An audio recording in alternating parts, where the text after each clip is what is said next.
Thank you, Herbert Osley, Omar Rodriguez, and Michelle Olander for your donations. You made my day. Thank you. This is Join Us in France, episode 70. Oh my, how time flies. Hello, I'm Annie, and on the show today, I will talk to you about chocolate, and especially the Chocolate Museum in Paris. Now, there are many things that I love to talk about, and chocolate is definitely one of them.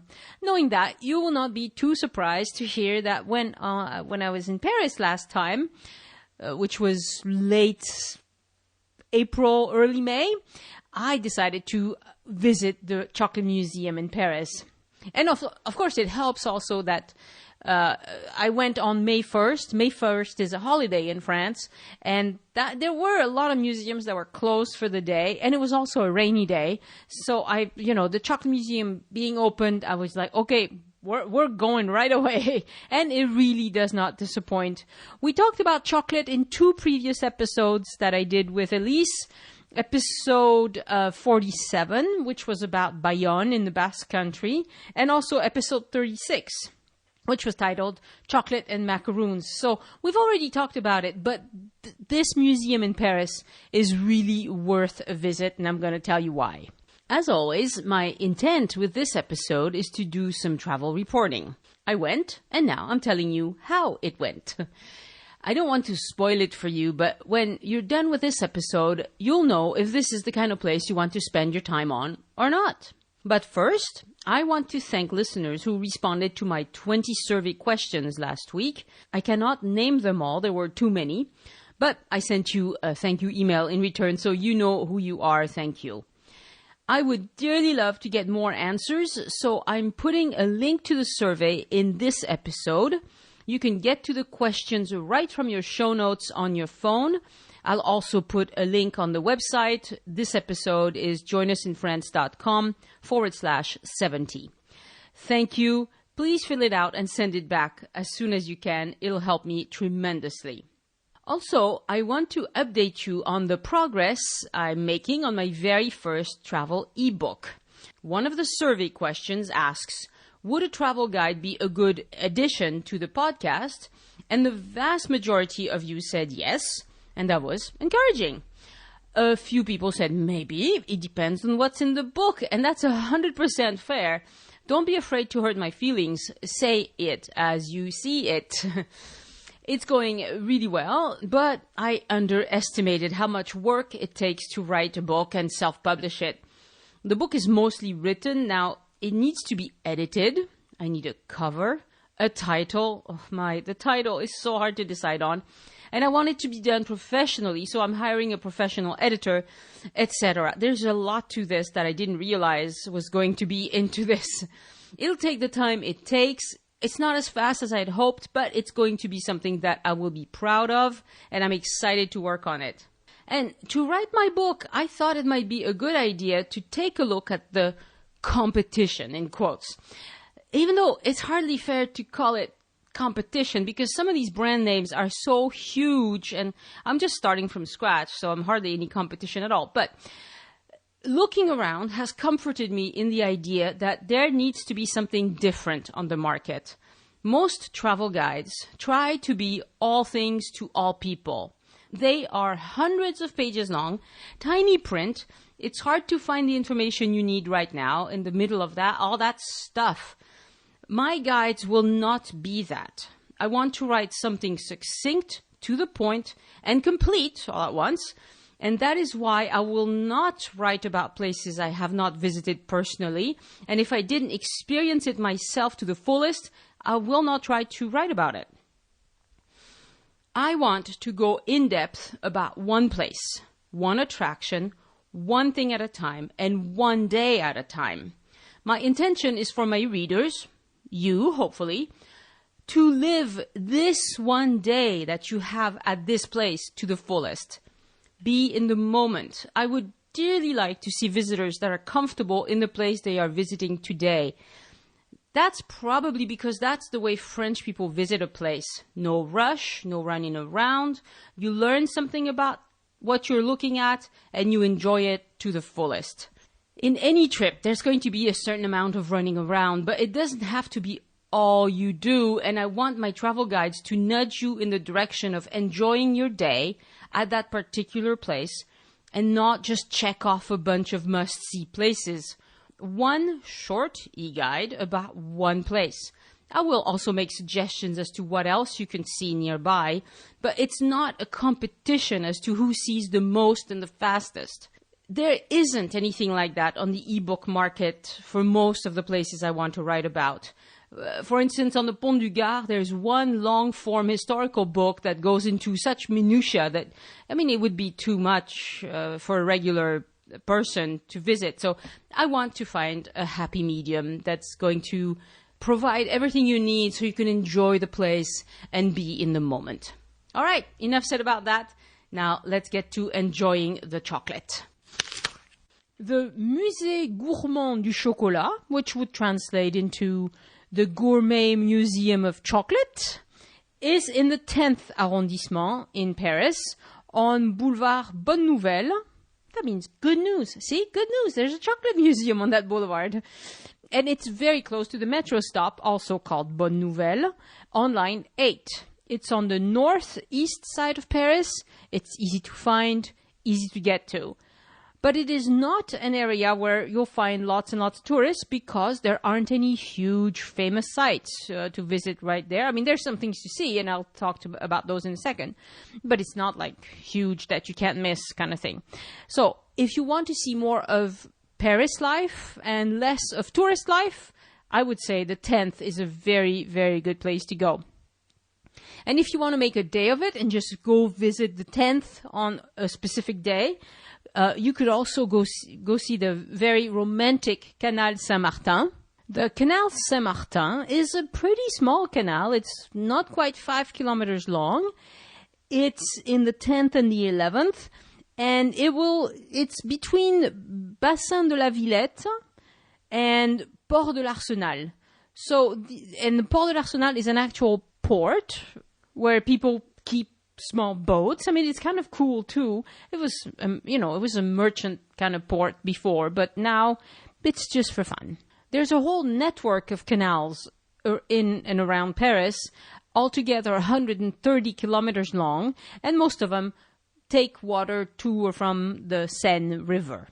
The Canal Saint-Martin is kind of cool looking. It's quite narrow. It's not a big thing, but it does have 2 locks and some bridges that go over, and it's really turned into a pretty romantic place. So if you'd like to take a nice walk along there, that would be another thing to do on the day you go visit the chocolate museum.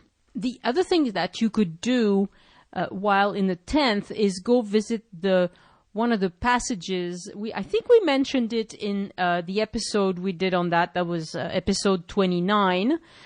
It's called Passage Brady. And it's one that's very unusual because it's got a lot of Indian kind of food and cooking. And this whole area has a lot of immigrants, but it's very safe. And you'll find a lot of, ethnic things, which I kind of like. So if you like that kind of thing, it's another very good place. There's also a market called Marché Saint-Quentin. I think it's every day, that one, and it might be all day. So if you happen to be around, you can see it just about any time. But I digress. I need to get back to the chocolate. So when you arrive at the chocolate museum, you're greeted with this nice big yellow sign that says Choco Story. This is something French people do a lot. We like to use English words, and not always appropriately. Although I might add that Americans also do this. They use French in ways that are, no, we didn't. That usage is not how we do it. But anyway, Choco Story is what you see on the front. And what I really enjoyed at this place is that right at the place at the entrance where you buy your tickets, and I think it was 8 or 9 euros or something per person. Wasn't super expensive, but it wasn't super cheap either. Well worth it though, in my opinion. Where you go in, they will give you a sample of the chocolate that they produce in right there at the chocolate museum. It's very good. They make good stuff, and you get to eat more of it at the end of the visit. It's just really pretty and nicely done. This museum has displays that are very well done, and everything is very well explained, which I cannot say about most museums in France. This one does it really well. You have explanations in French and in English. The English is well written, easy to understand. It's really very good. And so they start the visit with the origin of chocolate, and they have lots of things that show you the different types of beans. You know, there's the Criollo bean, the Forastero bean, which they say is a less noble variety, but robust. So, you know, you got to choose. Are you going to be strong, or are you going to be dainty? Then you have Trinitario, kind of chocolate. Anyway, all of that is well explained and well displayed. The way they do their displays is really cool. I'll put some pictures on joinusinfrance.com/70 so you can see it for yourself. They also explain about the cocoa tree. And this is one thing that I didn't realize, but apparently cocoa trees can be 8 or 10 meters tall, and that's mighty tall for a tree that's a 4-story house, maybe.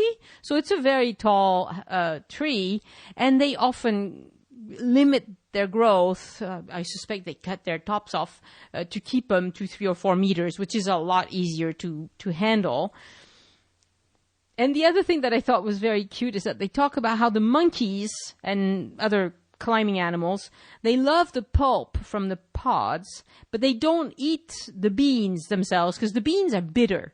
And if you've ever tried straight cocoa beans, it's not very pleasant by itself. I'm not sure how they figured out that it could be turned into something so delicious, but they did. And so when the animals pick up the pods, eat just the outside, you know, and so the pulp around the pods, and then they drop the rest. They help disseminate it, and it's you know, it works. It's great. They show you the different types of pottery and gods that were made in Mesoamerica, that having to do with all the beans, and they talk about how cocoa beans were used as currency. They have a whole collection of some really beautiful pottery, small objects, some bigger, but there are some really small, beautiful, intricate vases, and they show all the utensils and all the things that were used in making cocoa, or what was cocoa at the time, which is not at all like we drink cocoa today.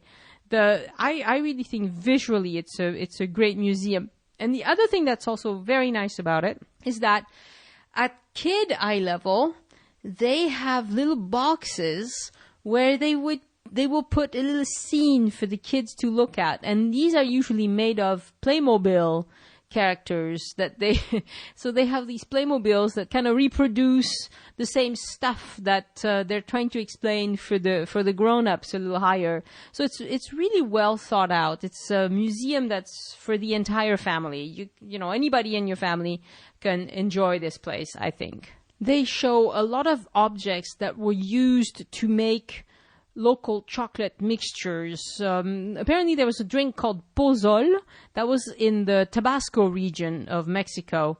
So pozol was a kind of drink, and another one was called tascalate.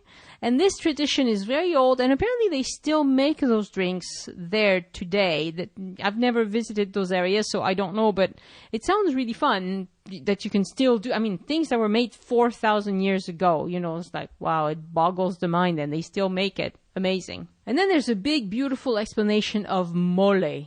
Now, mole is something I really enjoy these days, but I remember the first time I tried it, I thought mole is a Mexican food that's made. It's based on a chocolate, but many other things go into it as well. All the traditional ingredients are chocolate, chilies, 3 types of chilies, 4 types: ancho, mulatto, chipotle, pasilla. And then they also put tomatoes, almonds, walnuts, sultanas, sesame seeds, cloves, cinnamon, parsley, pepper, onions, and garlic. I mean, there's a lot of ingredients that go into mole, and they're mixed together, and then you eat it with toasted tortilla. I love the stuff today, but I must admit the first time I had it, it was a little bit startling. But it was very fun to see the types of instruments and the type of folklore that was all around mole. So they really go deep into this chocolate business. You know, it's not just, oh, here, have some chocolate and watch our chef make some chocolate. And actually, I recorded a little bit of his presentation because he made his presentation in both English and French, and it was very fun to listen to. Anyway, so stick around till the end of the show. You'll get to hear some of that. But it's really good how they go in depth into a lot of things having to do with chocolate. So it's a lot of stuff around chocolate. Then they move on to the Spanish recipes with chocolate. It became a sweetened drink about 1500 AD, so that's 500 years ago. It's not very long ago. And they put a recipe in the museum. They say you needed 700 cocoa beans, 1.5 pounds of sugar, 2 ounces of cinnamon, 14 black pepper grains, half an ounce of cloves, 3 vanilla pods or aniseed, and a spoonful of achiote, almonds, hazelnuts, and orange blossom water. And that would make you a very nice, very old Spanish chocolate recipe. And as you may know, Spain still has a lot of different kinds of chocolate drinks. And the one in where I visit a lot, which is Catalonia, they have this really thick chocolate. I find it too thick. I'm not used to it. But I mean, in small doses. You know, you buy one and you share it with a few people, and it's lovely, but it's just really heavy. It's not something that goes down easy. So then you get to a display about the cocoa drinks and religion. And I thought that was very, very cute that the well-off noble women of Spain were very, very much into drinking chocolate. And they were so much into it that they would ask their servants to bring them chocolate drink during Mass. Maybe Mass was a lot longer than it is today. I don't know. But anyway, the bishop of San Cristobal was really offended by this. And so he forbade for chocolate to be drunk during Mass.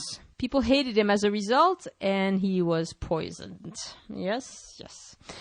The other issue that came up was it okay to consume cocoa during Lent or not? And this museum has acquired a book that dates back to 1642, in which it is explained that chocolate drink, just like wine, does not break the Lent fast, because it's not consumed as food. So there you have it. You can have cocoa and wine during Lent. So originally, in Spain, chocolate was sold as a medicinal thing.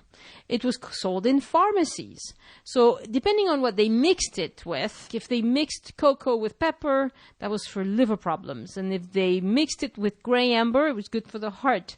And achiote, which is a little red berry thingy, that was beneficial for breathing. And we still use cocoa butter today for ointments, and as a matter of fact, at the end of the chocolate museum, that's one of the ways you can buy your chocolate is ointments from the cocoa butter, and it makes very good hand cream. I think it has a little bit of a strange scent, but you can test it there, and you'll try it and see if you like it. The Spaniards in Mexico were using cocoa in all sorts of ways, but it's not until 1580 that the first chocolate shop opened in Spain.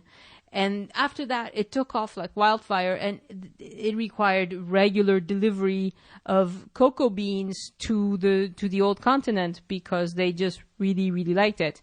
And at this museum, they tell you that it's some nuns at Oaxaca, Oaxaca, who first added sugar to the cocoa drink. Bless you, nuns. That was a good move. And at the museum, you'll also see sugar loaves and the old instruments they used to break up the sugar and weigh the sugar. And I mean, they really have a ton of little instruments and things that are really interesting if you like the history of cooking and food and that sort of thing. And they have a pretty big display and a lot of explanations about sugar and how they explain that in the old days, sugar was extracted only from sugar cane, and much later, in the beginning of the 1800s, sugar beet also came into use in Europe. But the sugar cane was pressed and the juice was thickened into a really sweet and viscous liquid, which was then poured into the conical molds. So after crystallization, cone of sugar, so a sugar loaf was obtained. And this is how sugar was sold at the time. And in certain places, apparently in Morocco, in certain places, that's still how you buy and sell sugar. You break off a piece and then people break it up into smaller chunks as they need. One of the parts that was particularly interesting to me is when they tell the story of chocolate in France. Because chocolate was first made in Spain, but the Spanish government did not want it exported. And so chocolate was unheard of in France, for instance, until much later.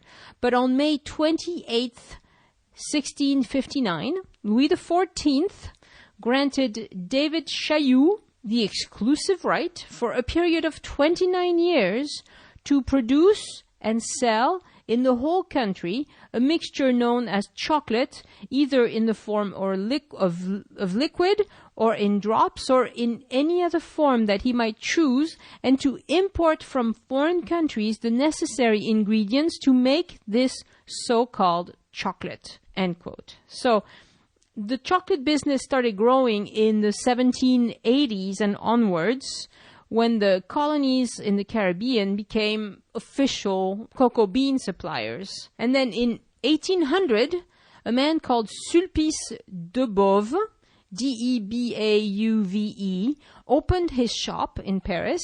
Initially, it was Saint-Dominique Road, and then later Saint-Père Road. And this is where the chocolate was kind of starting to change from a therapeutic role to that of a sweet, of a treat.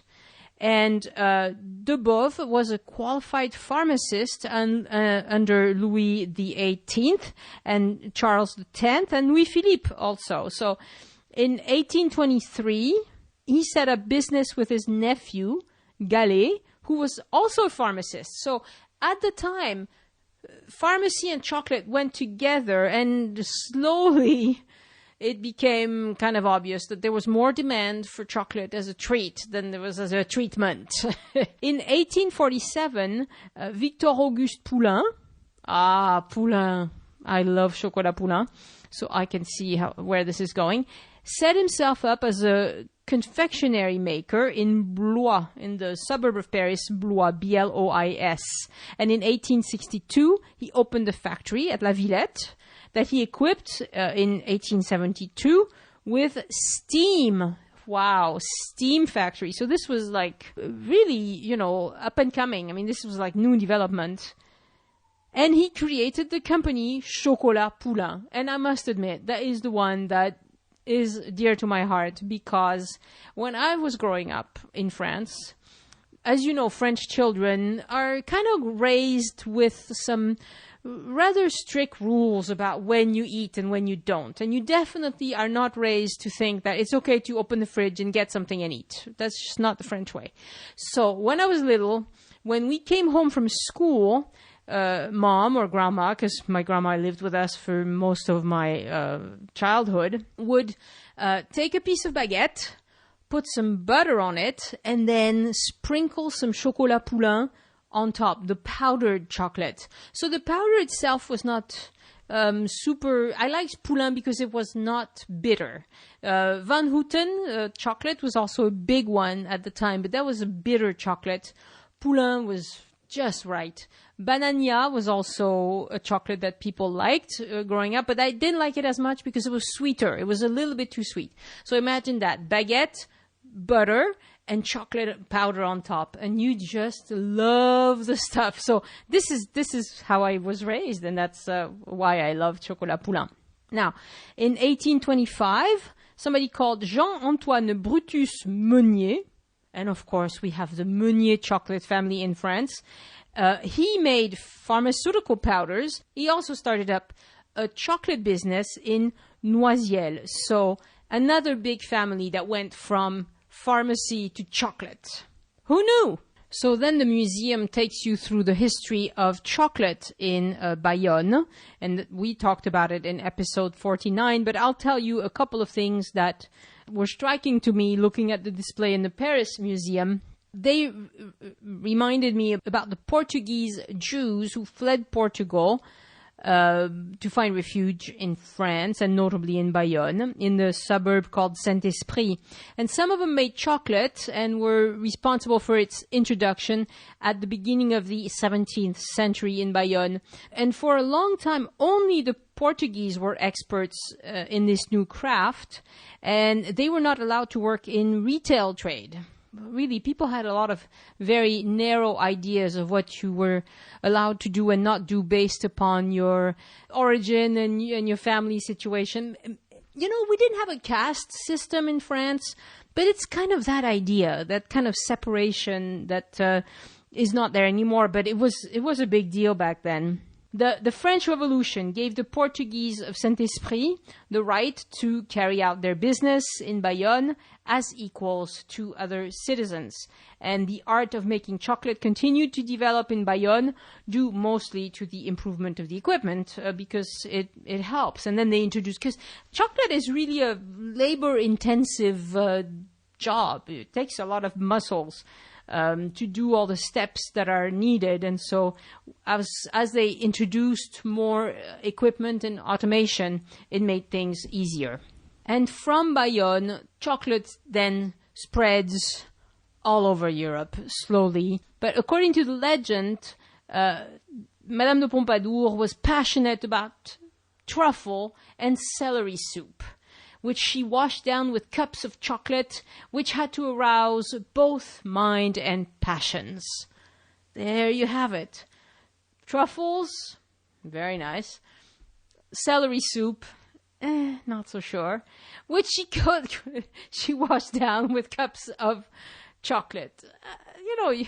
Amazing. At the Chocolate Museum, you will see a lot of utensils that were used to drink and make chocolate drinks by the royals in France.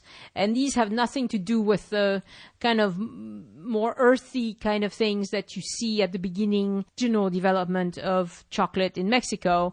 These are very refined. And Marie Antoinette ordered the making of tableware collections for chocolate. And you will see several sets. They actually have a very large display of sets of chocolate drinking cups and spoons, special spoons, and all sorts of special things. It's actually quite kind of pretty if you like that sort of beautiful old silverware. I guess another name for it is porcelain, isn't it? Yeah, it's porcelain. Yeah, faïence, porcelain. In French, we say interchangeably. You could say both. And I took some photos of the little. I told you that at eye level for the kids they have Playmobil scenes. You have to go to the website to see this one. joinusinfrance.com/70. It shows a man and a woman in a kitchen, and the kitchen is beautifully decorated, and it's got all sorts of things. And it's really great that they put that at eye level for the kids, because maybe the grown-ups won't even notice that it's there, because it's, around our middle section.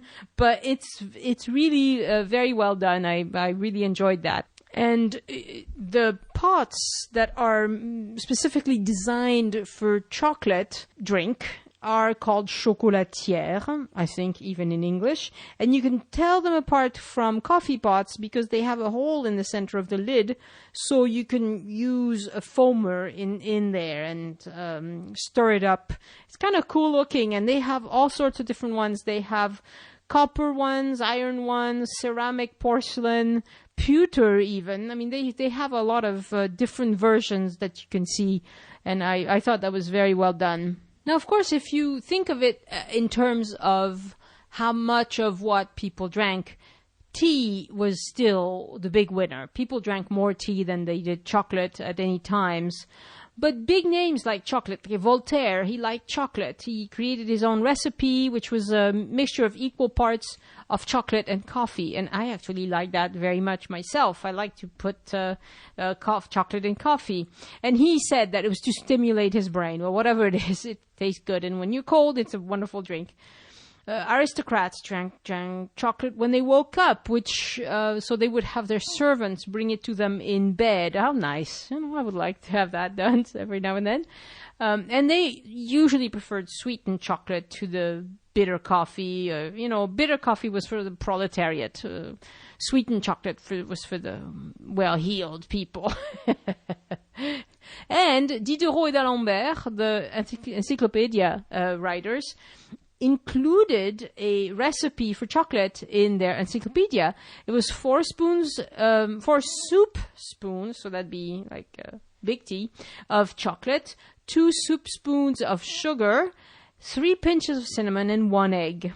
But it was still pretty expensive. At the end of the 18th century, so 1700s, late 1700s, a pound of chocolate, so 500 grams, was about the equivalent of 5 days' wages. So that's seriously expensive. I don't know if many of us would be making chocolate breakfast at those kinds of prices, but who knows. In the 19th century, finally chocolate became a little bit more for everybody. Napoleon III declared that cocoa is not a luxury product. Its hygienic and nutritional properties are indisputable, and as its taste and aroma please both the nose and the palate, it is a mass consumption product, and I am therefore removing the tax. So that's when it started being a little bit more affordable, and they also started using steam-powered engines to crush the beans and increase the production. So that made it a lot more affordable and had it move from the royalty and the rich people to more of everybody. That was 17th century. In 1912, Jean Neuhaus, who had inherited a business that had to do with pharmaceutical sweet shop in Brussels, he launched a new idea. It was first a hazelnut coated with chocolate, and then a tiny little filled chocolate cup, and he called it a praline. And he wrapped these delicate chocolates in strong cardboard boxes, designed in 1915 with his wife Louise Agostini, and the ballotin was born. It was a real revolution in chocolate packaging, because until then they were just wrapped, they're just put in little bags, but putting it in a beautiful box, and it was a cardboard box, so it was a lot more affordable than the glass painted boxes that were done before. Today, praline it's a tiny bit of almond that's sweetened around. It's coated with sugar and it's baked on, and you can just, if you make cookies with pralines, ooh, that's fantastic. I love it. It's one of my personal favorites. And now we get to the story of Leonidas, an American man. He was of Greek origin, but he lived in the United States. In 1912, he won a bronze medal in Brussels for his chocolates, but he fell in love with a Belgian lady and decided to stay in Belgium to open a tea room, and that is how the Leonidas Company came into being. The Leonidas Company, their whole thing is that they opened a shop on a big boulevard that had a counter overlooking the street. And so the sale of chocolate was done on the street front, and that's how it became really popular. Then in 1935, they invented the most famous Belgian chocolate even to this day, and you've probably had one. It's called the Manon, M-A-N-O-N. So it's a rather large and heavy kind of chocolate. It's white on the outside, and it has a little nut poking out the top. It's covered with white, but it's a hazelnut. And so what it is it's a creamy filling with a chocolate on top, and then they cover it with white chocolate. And they make it now with different types of coverings, but the original was the white chocolate. And it is just, to die for. And then another thing that also became more prevalent, but it started in the 1700s, but it's the idea that people used to keep a little sweet box, bonbonnière, bonbon, candy. But so these were beautiful little boxes, usually by little, I mean, they contain maybe a pint worth of something. And they're usually filled with sweets of all sorts of varieties of sweets. But this is, it was kind of a sign that you now were part of the well-to-do, that you could have a box of sweets that you could, when people came over for coffee or something, you would offer them a sweet. And so it became a status symbol, but not just for royalty, but for more modest, up-and-coming classes. And that's why it took over, and it became very, very popular. And they have a large selection of bonbonnières that you can see there. My own mother had several that she had collected from other members of the family, older members of the family. And I think they're kind of nice, but if you have too many of them, I don't know what to do with them. But it was a big deal. It was just a sign of, we've arrived and we now have sweets as part of our daily life. And then there's a nice section of the chocolate museum where they tell you about how you work with chocolate, the temperatures that you need to keep, how you do the pralines, how you do the garnishings, the enrobing, the marking the little figurines and all of that stuff. And that's also very, very interesting. And then you get to the area where they show you the advertising for the chocolate, and there's some gorgeous, gorgeous advertising. Banania has beautiful advertising. And then you get to the wonderful chocolate demonstration. Now, this is a part of the thing that I really liked. There were a lot of us on that day, probably 70 people, and they have this master chocolatier who does this all day. It's probably a little boring for him because, if that's what you do all day, talk to tourists. His English was very good. But the way he was doing his presentation, it was like well, you'll hear it. I'm going to play a little bit of it. So you'll hear his kind of tone was like a show for him. But he makes all these chocolates right in front of you. The presentation that lasts maybe 15 minutes. But what he does is he shows you all the steps, explains them in both languages, and then he puts stuff in the fridge because you need rest time and cooling time and all of these things. But of course, he's got things ready to show you all the different steps. And at the end, he puts out a lot of chocolate. I mean, it was quite a lot of chocolate for everybody to try. And you get to try some of the chocolates that are made with the fancy cocoa beans and the not so fancy cocoa beans. And you get to try them side by side to see if you can tell the difference right there. You get to try beautiful little figurines that he makes right in front of you. It's just a really nice and really informative presentation that I greatly enjoyed. And then you exit through the shop, of course. They have a museum shop. And I thought that was very well done. And the nice little touch is that when you go to the bathroom, which I did at the end of the presentation, you will find a men's bathroom and a women's bathroom. And alongside in the women's bathroom, they have a little people bathroom. So they have this, just like they had the little presentation at eye level for the kids. Well, they have a much smaller little toilet and a short little wash basin for your kids to wash their hands. And I thought that was just perfect. A place where you talk about chocolate. That was just the icing on the cake. It was awesome. So I heartily recommend that you visit this place. Probably if you only are going to be in Paris for a few days and you don't have the time, I can see why you'd want to go to other attractions first. But as far as chocolate museums are concerned, this one is very well put together, very well organized. It is just a pleasure and a very good experience for everybody. So there you have it. le chocolat, le musée du chocolat de Paris. So, well done, Choco's story. I really enjoyed it, and next time I'm in Paris with kids, I'll definitely take them. I think it's particularly good for kids, 7, 8, 9, maybe. And if you don't, you probably won't have time to read all the displays because the kids will not be as patient as all that. But I think it's a really fun thing to do. And now to conclude the show, let me have you... you can hear a little bit of the presentation that the master chocolate maker was giving us, which I thought was wonderful. And the smell is pretty good. I can't show you the smell, but you'll have to go and see for yourself. Well, thank you very much for sticking around till the end of this. And now for the lovely chocolatier. Au revoir. Our chocolates are almost ready. Est-ce que vous savez ce que je dois faire en dernier avant de les démouler? Would you happen to know what I need to do last before unmolding those sweets? In the fridge, au frigo. Pendant combien de temps? For how long? 15 minutes, 15 minutes. Et 15 minutes plus tard, 15 minutes later, nous avons nos chocolats qui sont prêts au démoulage. Our chocolates are ready to be unmolded.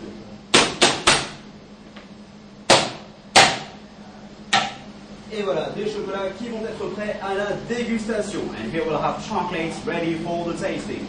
Si vous êtes très bon en maths, vous avez vu que j'ai 21 chocolats. If you're good with numbers, you can see I have 21 chocolates. Ça va poser problème. Ça devrait bien se passer. «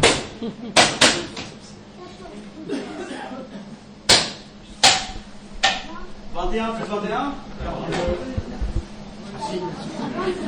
C'est pas possible, ça finit jamais.